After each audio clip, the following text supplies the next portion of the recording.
Welcome to Rez Dog Walkers on the Prowl.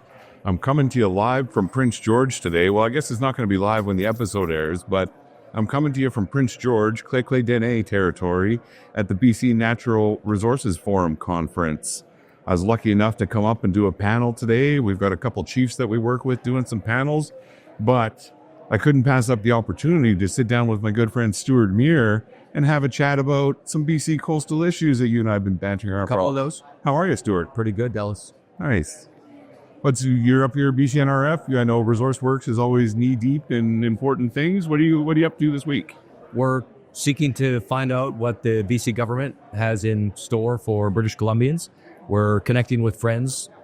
We are checking out where our ideas are and what other ideas are coming forward, and just, it's a time of creativity. It's the start of the year. It's when we're setting agendas. It's where everyone is trying to figure out what they're going to do after dry January is over. Well, my dry January ended December 31st, but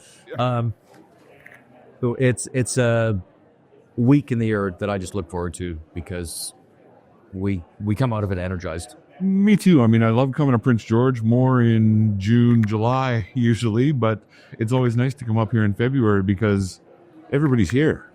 The whole of cabinet's here, the opposition's here. We've got CEOs from all the major resource industries, got First Nations leaders here. It's always just a good time to spend 2.5 days really just getting ready for the rest of the year. I know I had a chance to sit with Minister Parmar at the dinner the other night, and while he didn't give me much of a heads up, I was pleased to hear his announcement of the review of BC timber sales. Yeah. So we're looking forward to continuing to try work with government at different levels, but while you're here, I don't know what the actual distance is, but we're about as far away from aquaculture as you think we could get in British Columbia right now. But I'd like to talk to you about aquaculture. Yeah, and it's actually very much a part of the whole overall resource sector. So when you say we're here at the BC Natural Resources Forum, there couldn't be a more appropriate place to be having these conversations. And I think it's about time that aquaculture was embraced in that, because it hasn't always been. It hasn't, has it? It's funny because it sort of stayed under the radar all these years, and then it just hit this shitstorm of controversy. And you and I probably have a pretty good idea if we reverse engineered how we got to this point. But as you know, I'm knee deep in it myself.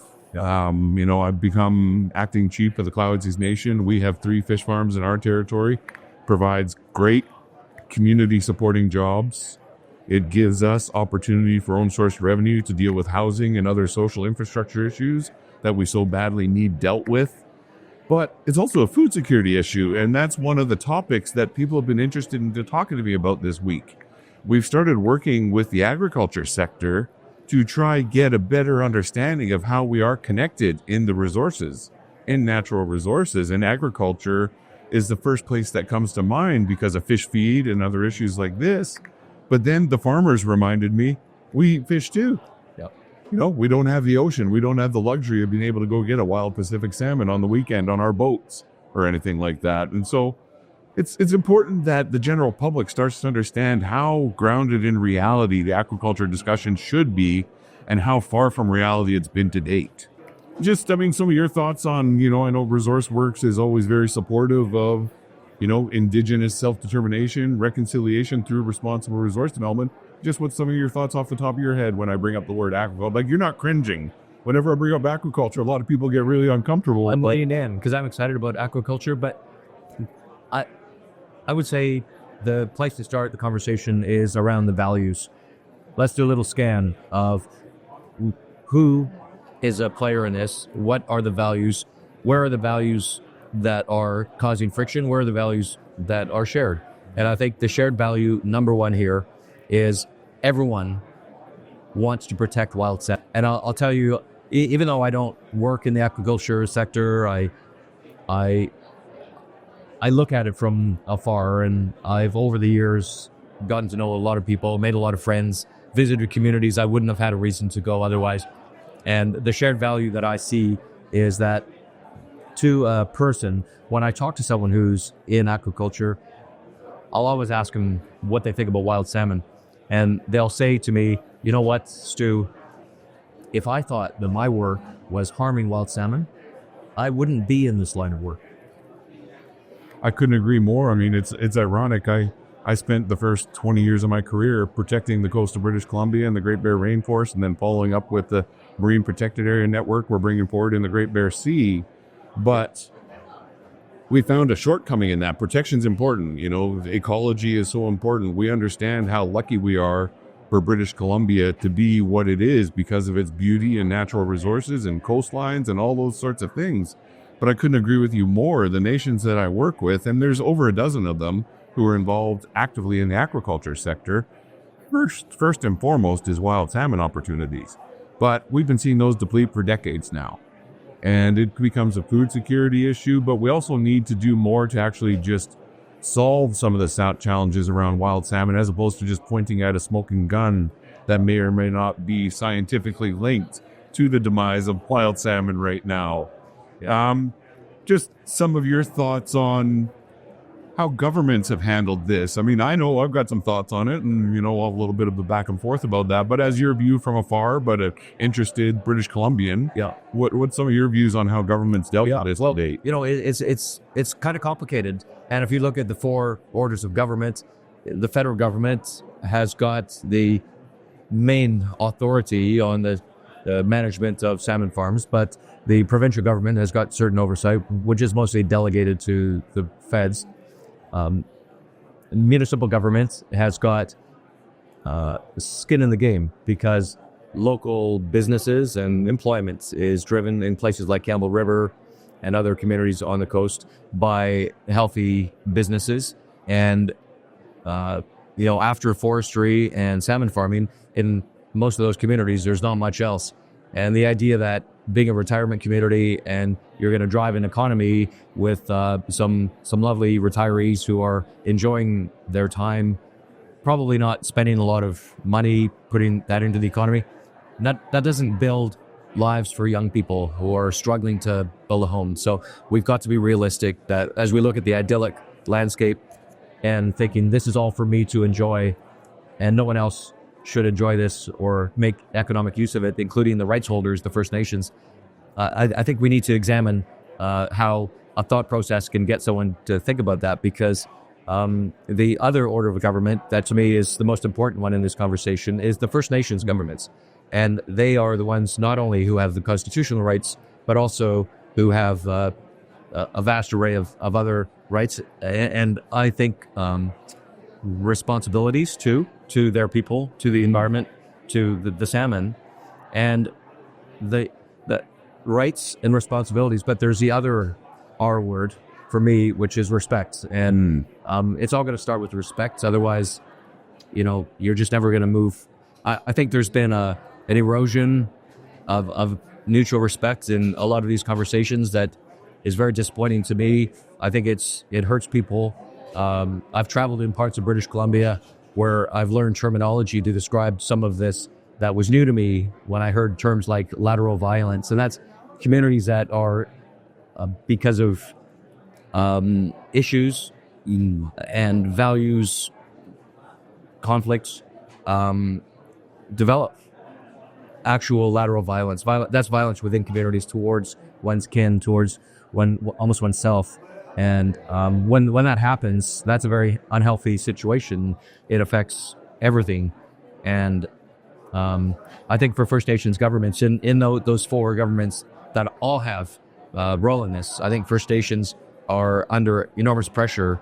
And one thing I've learned is that the challenges of First Nations governance are probably the most personally taxing, the most challenging, the most requiring of high skill sets to mediate and listen. And I think that is largely lost on those people. Maybe that's just because many First Nations are geographically isolated. Not everyone sees them. I think if there's something we can get out, it's to raise consciousness of this. And respect to me means stepping back, not stepping forward. If I'm me, to say, let's listen. You know, I'm glad you said it that way, because for so long, we sort of kept our heads in the sand around aquaculture. Those of us who did it because of the reasons that I talked about earlier, the job certainty, the food security, other issues like that. But we sort of left the companies to their own because we didn't have great relationships in the early years. it really took a few years for us to figure out how to not only coexist, but to figure out how to prosper together a little bit. And unfortunately, the activist community used a lot of really divisive tactics and a lot of fear-mongering, misinformation, and things like that. So when we finally, as First Nations who were dealing with this industry within our territories, we were already behind the 8 ball on it because there is so much rhetoric out there that we had to fight through. And I'm glad you brought that up because it is hard in the community. You know, you have to have these discussions with your aunts, your uncles, your nieces and nephews, and you have to be able to hope that they can see some of the realities of the situation. Again, the employment is huge. There's over 750 full-time family supporting jobs in remote First Nations communities in this sector. And they matter. You know, they matter just as much as protection of wild salmon, as food security and all those issues. But unfortunately, the way this debate has played out, that hasn't really been part of the mindset of any of those other 3 levels of government. You know, how can one take pleasure and show delight and happiness when at the packing plant at Browns Bay, the First Nations women who've made a life for themselves, who don't have really any other ways, if they want to stay at home with the family, and leaving the family for a First Nations woman, you know, is not what every First Nations woman wants to do. So being close with others, having a job 12 months a year, because salmon farming is not a part-time industry. It's not seasonal. Nope. That's right. Yeah. And so the ability to then support your dependents, you have things that most Canadians take for granted. Having a car, that's actually a big deal for those women. Yeah. And when I see in social media wealthy people from cities taking delight in depriving those women of the only opportunity they have to raise up their families, I have very strong thoughts on that. Well, and, you know, maybe one time we'll open a bottle of wine and share those thoughts a little deeper, but... Yeah, and, you know, a little bit of compassion. And, you know, there's just so many issues that spring out of it. As you unpack this issue, you know, one of these jobs are real, not just for those women, but for the whole supply chain. One thing that's disappointed me over the years is, you know how there's all this excitement when someone identifies a tech cluster. I remember when I was in business media as a journalist in Vancouver, we got excited because there was a tech cluster around eyesight. There was a tech cluster around, you know, genomics. This is wonderful stuff. Niches where we can compete internationally, even against Silicon Valley, because we do one thing really, really well. And the universities invest in it. Government say, yeah, let's do more of that. Here's some encouragement. And then you get investment. And, you know, cities say, yeah, let's have an industrial park there. So things happen. And what boggles my mind is that the most exciting tech cluster ever created in British Columbia is the one that right now, 2 levels of government, the most senior levels of government, especially the most senior level of government, are relentlessly trying to destroy. They're trying to destroy the aquaculture tech cluster of British Columbia, which to me, I would define as that sector that supports the salmon farming industry primarily, because until the federal government, the Trudeau government, decided to destroy the livelihoods of First Nations on the coast, this was supporting technicians, the hatcheries, and then the food. There's the management of the marine assets. There's when you start, we could probably spend the whole podcast talking about just the jobs. There's probably 100 job descriptions that most of the general public doesn't realize exist because of this sector. And that goes through the whole economy in BC. That this tech cluster of aquaculture supports jobs in Surrey that are preparing feed. It supports jobs in logistics and transportation in Nanaimo. And I don't know if it's still true. It might be an endangered fact. YVR's, Vancouver International Airport's largest cargo category was farm salmon. Yeah. That's what ships out of that airport. The way that Chile sends us blueberries in the winter, Vancouver sends salmon to the United States and a little bit to Asia. And that creates jobs. So, you know, if I was, say, the Minister of Technology that had some oversight of this, and I said, you know, bureaucrats, bring me all of the tech clusters that we could build up and get more benefits. What's on the list? I would expect at the top of that list to be aquaculture, and I would expect that if I was to do my job to serve the people, it would be to find ways to sustain and grow that thing. And it's unique. Well, you're not going to have it in Saskatchewan, are you? I don't think you'll see it in Northwest Territories. But you probably won't even see it in Newfoundland or Nova Scotia, because I think there's some uniquenesses here. And we could probably talk about that. What are those uniquenesses? But I think the fact that it's discernible, you've got some of this in, say, Scotland, obviously in Norway, maybe in Tasmania.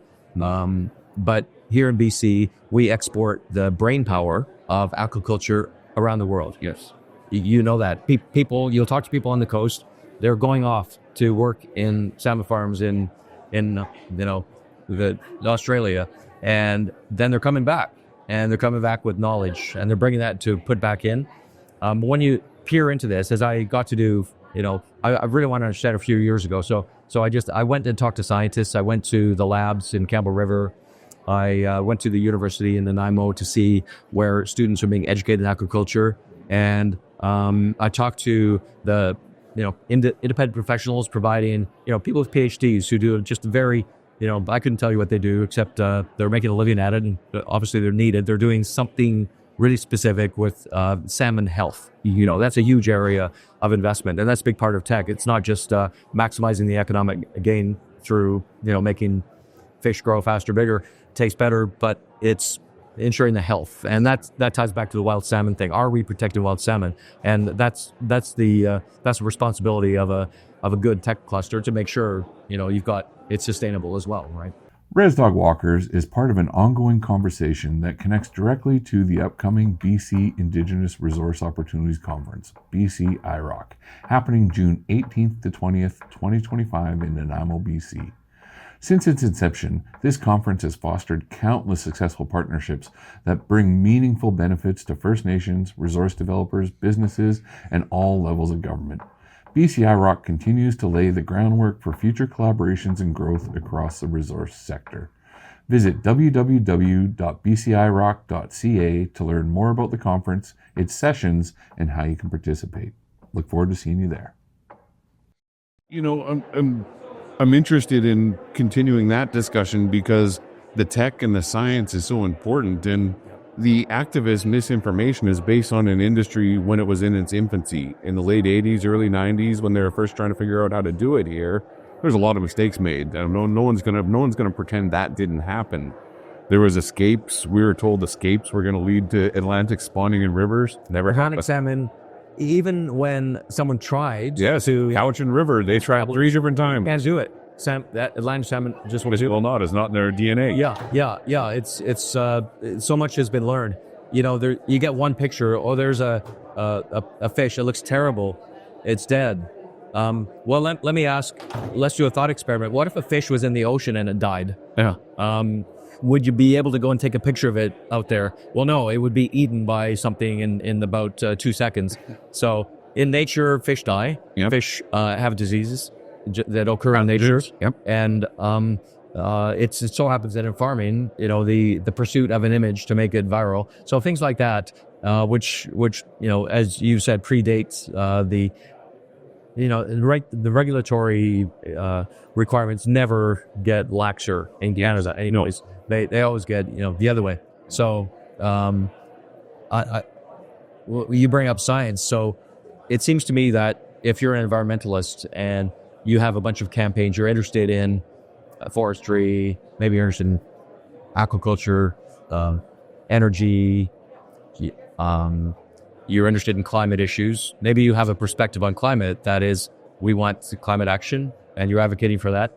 I think those advocates are taking satisfaction when the federal government, with its own scientists, come out and say, we've looked at the evidence on climate change, and we think it's this issue, and we have to take these actions.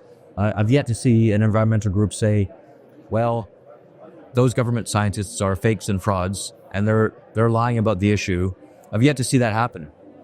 And I would think that a group like that was also interested in things like salmon conservation would look to leadership in science from the federal government, where, since they respect climate scientists employed by the federal government, they would also respect fishery scientists employed by the federal government. Well, you know where I'm going with this, Dallas, because it's been the exact opposite. There has been defamation of individual reputations of pretty much every fish independent PhD fishery scientist. It's heartbreaking to see. You and I, we have thick skin. We're in public. We talk about things. We can handle it. I think they don't train scientists in science school to go out there and do their work and being subjected to nasty public social media attacks on themselves. It affects their health, their families, their professional status. I think it's just, I would just say, if any of them are listening, know that we are thinking about you and caring about you, because the work they do is as valid as any other scientists in the federal government do. Well, and that's so important because it ties into DRIPA, UNDRIP, all these things. Like, we need to make informed decisions to provide consent.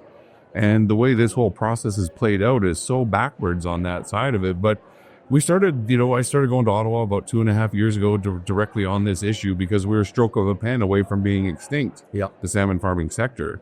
It was in a mandate letter. We were able to change a mandate letter. Discovery Islands court case, there's judicial reviews. So we've seen how the government has dealt with this through all the discovery in court and all those sorts of things. And it embarrasses me as a Canadian citizen how backwards this issue has gotten. It's kind of funny. I was dealing with the Prime Minister's office last summer on some of these issues. And I won't say the contact's name, but the contact said to me, Dallas, there's a war in Ukraine. We've got Chinese espionage right now. We've got wildfires that we haven't seen of this ilk all across Canada right now. And I'm still talking to you about salmon farming. And the irony was, we've just all mishandled this issue for so long that it got so broken that we're trying to figure out where to pick it up and start again. And so that's where the nations I'm working with came together and we said, you know what? Enough of letting other people control the narrative of this discussion. If the environmental sector, conservation community can trust us to protect 3.1 million hectares in the Great Bear Rainforest, a 1.2 million hectare MPA strategy, they should give us the benefit of the doubt to work through this issue. Because really it's an ocean management issue to me, Stewart. Salmon aquaculture is one pane in a big fence that we have that deals with ocean management in our territories. And nations like mine are starting to just connect those dots now. We've started to say, okay, as we take over self-determination, as we prepare for DRIPA and all these sorts of things that will put us in the driver's seat in decisions made in our territories, we've realized that we need science, we need traditional ecological knowledge, and we need active participation to make sure that we are turning over all the rocks, to make sure that the issues that are concerning and that get brought up in Vancouver or in social media, even in some of our communities, that we've got answers to mitigate some of those concerns. And I think one of the things that I find, again, ironic, we're here at BC Natural Resources Forum. Mining industry has been happening for 100 years in Canada. Forest industry, 100 plus years in Canada. They've had decades to meet the social licensing requirements that have been put in front of them. Salmon farming has only existed for 30 some odd years, 35 some odd years. And in that short time frame, they've actually gotten to a position where every salmon aquaculture operation in British Columbia is endorsed and supported by the First Nations community they operate in. And people still want to hold on to this us versus them on the First Nation side of it. We've respected the rights of other nations to decide not to do this in their territories. And we've been asking for that same respect, to saying what we do in our territories is important to us. If you have concerns about potential impacts that might make it to your territory, let's have that dialogue. Let's bring in science. Let's bring in traditional leaders who understand the ecology and the traditional ecological knowledge side. But no one really wants to have that discussion. We all just want to sit in social media and snipe at each other. And to me, I'm thick-skinned, bring it. I'm put myself out there. I say some outlandish things, and I've learned to be accountable for that, and that's fine. But my daughter was recently harassed at school, and you're a family man yourself. I know you're very proud of your son and your family, and to have my daughter be impacted by something that I believe in with all my heart that I'm working on, and to be used against her in a negative fashion, it pissed me off for one thing. Yeah. But then it also made me realize how important it is to get this discussion right. And so we redoubled our efforts with Ottawa now. And instead of just dealing with the Department of Fisheries and Oceans, there's 9 different ministries that we've lined up for this discussion now. So we were able to get licenses renewed to 2029. There's some discussion around terminology on what a ban on net pen aquaculture could look like, but we still don't have a clear definition that we've all agreed to. Yeah. And so we're really just trying to make Canada aware of the significant realistic impacts that are going to come from the development of this discussion. Yeah. It's a $9 billion impact to get rid of salmon aquaculture in British Columbia. I've seen the reports. Yeah. You've seen the report. You shared that with you. I've been through those numbers. I went to Ottawa and released it. And, at first we're like, 9? Really? And then you just start adding up the 500 million to this community, the 700 million to the economy, the 7,000 full-time jobs in British Columbia that are all, again, family-supporting jobs. It adds up really fast, Stewart. Sure does. Yeah. So, yeah. I guess, what's some of your thoughts on, how do we go forward with this now? We've had a change in Ottawa. Yeah. We've gone under prorogation. Prorogation? Is that the right terminology? Let's hope it ends before we learn how to pronounce it. Governments hit pause anyway. Yeah. Governments hit pause anyway, and we're going to have an election soon. Yeah. And when the dust settles after that election, I'm still going to be standing there in front of the House of Commons saying, someone's got to talk to me about this, because it still matters to a whole lot of us in British Columbia. But not only in British Columbia, as we've started the advocacy on this, Newfoundland has reached out to us saying, hey, we've got aspirations around salmon farming. The Arctic, they're farming Arctic char. Some of our Inuit friends are, doing Arctic char farming now. And so people have realized that aquaculture goes so far beyond Atlantic salmon and aquaculture in British Columbia that people are paying attention now. Yeah, and that's changed too. And being open to change, I think, is one of the key things. Is never standing still, never being satisfied with the quality. So it doesn't really need to be debated. Should salmon farm as it exists be extinguished or allowed to flourish? That's not really the thing that matters, although that's what all the focus seems to be on. What matters is how are we changing with the times? How are we being open to new ideas and testing the ideas and the ones that work, which means, they're economic, they're environmentally sound, they create local benefits. Otherwise, why do them? They're resistant to competitive pressures in the world. There's very few things that Canada can do, economically speaking, that are protected from the uncertainty in the world. And the more things that we can do of that kind, the more secure we can be in our lives, and the more we can contribute to the world. And if you're manufacturing things, the number one question is, well, can I do it cheaper somewhere? And if it's one of those things, well, we saw with the globalization trend, which may be changing, but we saw the great departure of things. So it turns out the manufacturing is not necessarily one of those things that's the most secure in every case. And there's lots of other sectors, retail. We probably thought for a long time that that's very secure because you got to go to a store to get your stuff. Well, guess what? It turns out you can get your stuff without going to a store now. And maybe that's not even sourced from inside Canada. So that's not very secure. If you look at, you want to get a really fancy espresso, you've got to go to the espresso shop to get it. Well, actually now at home, I can make myself a pretty fancy espresso, so I don't need, so maybe the employment in that field. But let me say that if there's something you can do that no one else can do because you have complete control over the source of the materials for that, you also have the first ability to add value to things, then that's something that no one can take away. And we're here at the Natural Resources Forum. Natural resources are the very definition of the most economically secure thing that Canadians can ever do. It's all renewable. That's right. And, say it's natural gas. Well, no one can take the Montney deposit of Northeast BC and move it to China to extract it more cheaply. But with salmon farming, the uniquenesses, I think, are really important to understand. And this is not a trivial point. And I'll get to in a moment why I think that is. the uniquenesses of the ocean currents that allow the technical requirements of fish farm siting to be optimized. That's a huge one. And also the geographic protectedness of the east coast of Vancouver Island, where most of the salmon farm activity has been, is obviously a part of why they're sited there, because they're not everywhere else. They're not out in open sea. So these are our assets. And then the growing chain of expertise and the ability to get to market, the fact that we have marketing and finance and real estate, insurance, all the expertise required to support that. And then we've had the marketing push for decades to get into those markets and create this export. So what if one was to say, that's all fine, let's do those things, except instead of raising the salmon in the ocean, let's improve on Mother Nature. Let's raise those salmon on the land, because that would then mean that the salmon aren't exposed to wild salmon, and we could protect wild salmon that way.